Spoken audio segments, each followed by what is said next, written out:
Hello everyone. ఈ వీడియోలో నేనైతే మీకు ఎంతో సూపర్ సింపుల్ టేస్టీ స్వీట్ అయితే ఎలా ప్రిపేర్ చేసుకోవాలో చూపిస్తాను. ఇదైతే స్వీట్ లవర్స్కి పర్ఫెక్ట్గా సెట్ అవుతుంది. కొంచెం టైంలోనే ప్రిపేర్ చేసేయచ్చు, చాలా బాగుంటుంది. ఈ వీడియో ఎండ్ వరకు స్కిప్ చేయకుండా చూడండి, మీకు కూడా చాలా ఈజీగా అయితే తయారు చేసేస్తారు ఈ స్వీట్ని. అంత బాగుంటుంది. ప్రిపరేషన్ ఏమో తక్కువ, టేస్ట్ ఏమో ఎక్కువ అన్నట్లు ఉంటుంది. చాలా బాగుంటుంది. అండ్ నేనైతే ఇంకా లేట్ చేయకుండా ప్రాసెస్లోకి అయితే వెళ్ళిపోతున్నా. ఎలా చేయాలో అయితే మీకు ఎక్స్ప్లెయిన్ చేస్తా.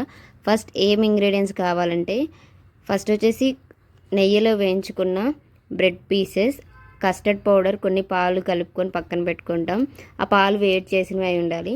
ఆ తర్వాత కట్ చేసి పెట్టుకున్న డ్రై ఫ్రూట్స్, కొంచెం షుగర్, ఇవే కావాల్సిన ఇంగ్రీడియంట్స్. ఇంకా అంతకన్నా ఏం అవసరం లేదు.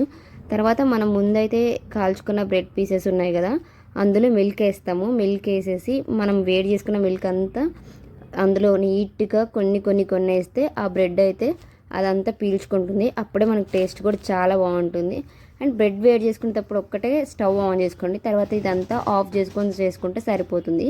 ఆ తర్వాత ఈ కస్టర్డ్ మిల్క్ కలుపుకున్నాం కదా, అవి కొన్నిగా వేసుకోండి, ఎక్కువ వేయద్దు.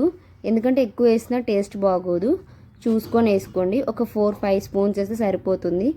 ఇంకా అలా మొత్తం వేసాక షుగర్ వేసుకుంటాం. షుగర్ అయితే మీ టేస్ట్కి సరిపోయినంత వేసుకోండి.